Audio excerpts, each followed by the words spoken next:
Assalamualaikum warahmatullahi wabarakatuh. Saya Cantika Dwi Septini Tias ingin mempresentasikan tentang tema 2, yaitu zakat dalam perspektif ekonomi dan makosid syariah.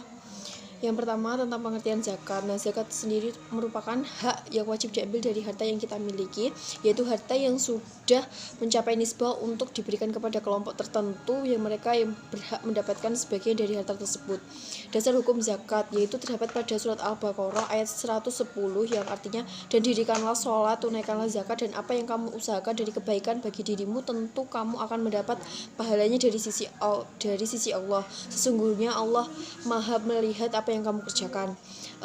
Hikmah dari zakat sendiri yaitu yang pertama sebagai perwujudan keimanan kita kepada Allah Subhanahu wa taala, yang kedua adalah zakat sebagai hak mustahi, yang ketiga ada sebagai pilar amal bersama atau jama'i, yang keempat ada sebagai salah satu sumber dana bagi pembangunan sarana dan prasarana yang harus dimiliki oleh umat Islam.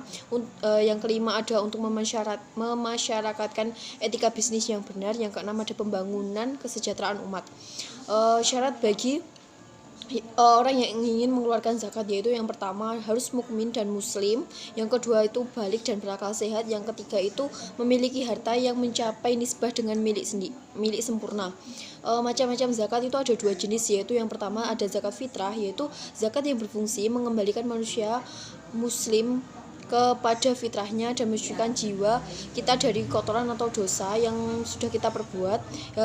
Zakat fitrah ini dikeluarkan pada bulan Ramadan sebelum dilaksanakannya sholat Id. Yang kedua ada zakat mal, yaitu zakat yang dikenakan atas harta yang kita miliki oleh seseorang atau lembaga dengan syarat-syarat tertentu. Ada 8 golongan orang yang akan menerima zakat, yaitu yang pertama adalah fakir, yaitu orang yang memiliki kebutuhan tapi tidak dapat memenuhi kebutuhan hidupnya. Biasanya mereka tidak memiliki pekerjaan tetap. Yang kedua adalah miskin, yaitu orang yang memiliki pekerjaan tetapi penghasilan mereka sedikit sehingga tidak dapat mencukupi kebutuhan pokok hidupnya. Yang ketiga ada amilin, yaitu orang yang ditunjuk oleh pemerintah muslim sebagai petugas pengumpul dan penyalur zakat dari para pembayar zakat. Yang keempat ada mu'alaf, yaitu golongan orang yang diusahakan untuk dirangkul, ditarik atau dikukuhkan hati ke dalam Islam. Yang kelima ada budak belian, yaitu seseorang yang diperbudakkan. Seseorang yang sekarang tidak ada perbudakan, namun esensi perbudakan tetap ada, seperti seseorang majikan yang memperbudak pembantunya. Yang keenam ada gorimin, yaitu orang-orang yang memiliki hutang dan sukar untuk membayarnya. Yang ketujuh ada fisabilillah, yaitu orang-orang yang berusaha melaksanakan sesuatu, menyampaikan kepada keridhaan Allah baik berupa ilmu ataupun amal. Yang kedelapan ada ibnu sabil, yaitu musafir yang terputus dari negaranya. Golongan ini diberikan zakat untuk mencapai tujuan yang dimaksud dengan syarat perjalanan tersebut dalam melakukan ketaatan atau tidak dalam keadaan berbuat maksiat. Zakat dalam perspektif ekonomi. Pengertian dari ekonomi Islam sendiri adalah sesuatu cabang ilmu pengetahuan yang berupaya untuk memandang, menganalisis, dan akhirnya menyelesaikan permasalahan ekonomi dengan cara-cara islami. Yang kedua adalah zakat. Zakat memberikan momentum lahirnya ekonomi Islam sebagai alternatif bagi ekonomi kapitalistik yang pada saat ini menguasai perekonomian global. Zakat memiliki peranan penting dalam upaya pengentasan kemiskinan atau pembangunan ekonomi. Berbeda dengan sumber keuangan untuk pembangunan yang lain, zakat tidak memiliki dampak balik apapun kecuali ridho dan mengharap pahala dari Allah Subhanahu wa taala. Yang selanjutnya, konsep zakat mempunyai relevansi dengan sistem ekonomi kerakyatan dan menguntungkan umat Islam dan dapat memberdayakan perekonomiannya. Melihat manfaat dan potensi zakat yang dijadikan modal dalam membangun bangsa, terutama untuk meningkatkan taraf hidup masyarakat dan sebagai sumber dana bagi hasil penyediaan fasilitas umum lainnya. Zakat sebagai rukun Islam merupakan kewajiban setiap muslim yang mampu untuk membayarnya dan diperuntukkan bagi mereka yang berhak menerimanya. Dengan pengelolaan yang baik, zakat merupakan sumber dana potensial yang dapat dimanfaatkan untuk memajukan kesejahteraan umum bagi seluruh masyarakat. Dalam hal ini, maka tujuan dari zakat sebenarnya sangatlah baik, yaitu mempunyai peranan penting sekali dalam pembangunan ekonomi di samping dalam ibadah.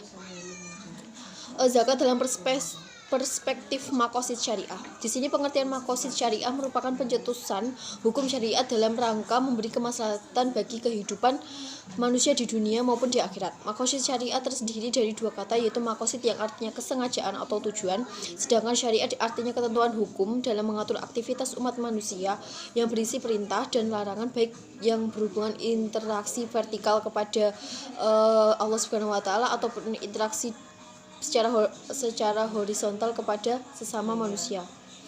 Al-Syatibi menyatakan bahwa makosid al-syariah dalam arti kemaslahatan terdapat dalam aspek-aspek hukum secara keseluruhan. Artinya, makosid al-syariah ini dapat digunakan sebagai analisis terhadap permasalahan-permasalahan hukum yang tidak ditemukan yang secara jelas dimensi kemaslahatannya dengan melihat segi ruh syariat dan tujuan umum dari agama Islam.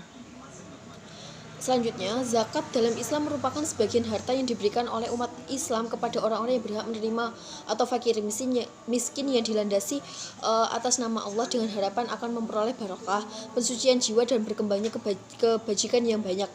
Kewajiban zakat merupakan suatu kewajiban yang tidak hanya berhubungan dengan amal ibadah mudah saja, melainkan merupakan amal sosial yang berkaitan dengan masyarakat luas.